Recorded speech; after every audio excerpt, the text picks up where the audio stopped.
Let's just say, there's a reason our windows are staying closed. It was cold.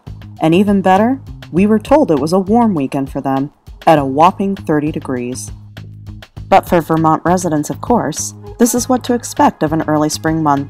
The ski haven for many, it ain't over till it's over. But beyond that scope, there is of course more to see, beyond the slopes. We're in Vermont, baby. Live from the middle of Lake Champlain. The mentioned splashes Vermont has made in recent news, of course, surrounds a certain burn that they're hoping we'll all feel.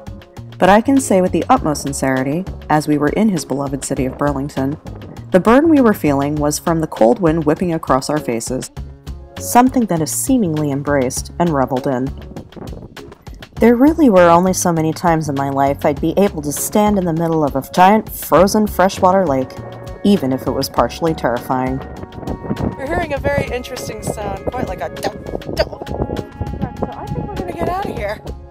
And yes, to keep the mind, body, and spirit warm, there must be food. And the fare definitely doesn't disappoint. In Vermont, it's absolutely delicious and completely wonderful supported local fare. But what's in a name? In a state that holds the largest supply of maple syrup and the laws strict to protect them, the lead many have taken in basing their delicious businesses out of it are certainly not unnoticed. Vermont Creamery, Cabot Cheddar, Lake Champlain Chocolates, and of course, those two other guys whose lives evolve around something we all scream about. Fudge brownie, New York City fudge chunk, Cool Britannia. Unmistakably, we are not to forget Ben & Jerry, creators of the phenomenon that ultimately became Ben & Jerry's homemade in 1978 here in Vermont, and the world-beloved brand that it is today. Throughout its success, they also advocate for public good, fair trade, and carrying out their philosophy of business, having a responsibility of giving back to the community.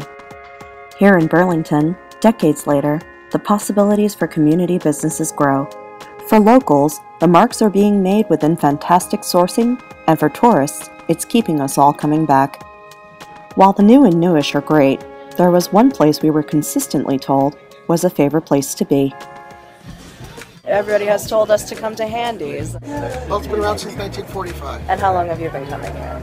I won't say since 1945. But you have been coming here quite some time. Well, it's I live half a block away and I work half a block away in the other direction. What keeps you coming here? Just... It's convenient, it's good, it's great people, it's a family atmosphere, and food's great.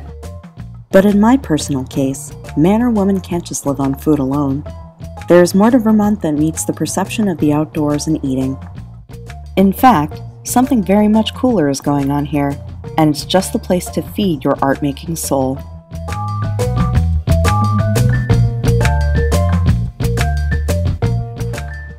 Which brings us here, to a place called Generator Makerspace.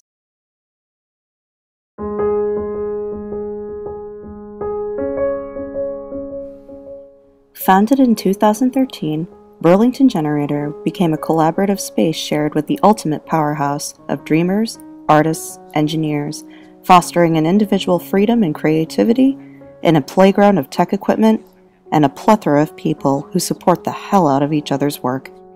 One of whom is Eric Roy, a tech specialist at one of the nearby colleges, comes to the makerspace to advance his own work, specializing but not limited to these awesome, intricate masks.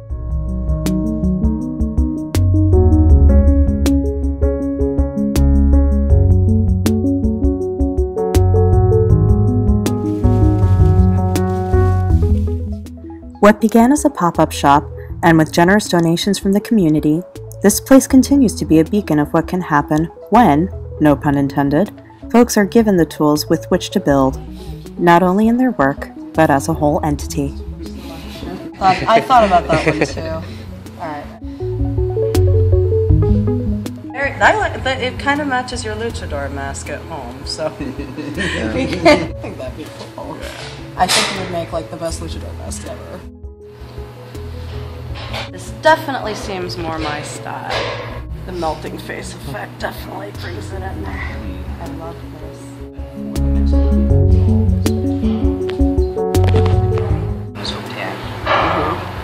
It's one of the older forms of leather. it's close to rawhide, kind of burning skeletons into the backside so that it folds. Yeah, do all of the sculpt by hand, and then paint by hand, arthritis, carpal tunnel, and other casualties of other that. aches and pains. So I thought I was actually going to have to give it up, and that was why Angela had come and brought me to Generator, which was like, you need to be here, you need to play with these tools, and they let me not only keep doing what I love, but I can do larger volumes with greater complexity than ever before.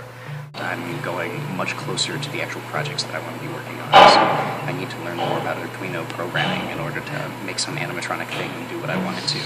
I've been blown away by the success that this space has allowed for. I've accomplished more in 6 months than I normally would in a few years. I guess my major hope would be that things continue on the trend that they have been. Because of how small the area is, there's amazing network opportunity, and this space has allowed me even more access than I'd had as a local resident of some time. There are more studios in the area, there is more community opportunity to be collaborating on projects. And I hope you guys get more studios. I hope you continue to get more of that. I hope that the message gets out there that awesome things can happen when those things happen. And with that, our trip here ends. But the road to discovery continues, with much anticipated ground ahead.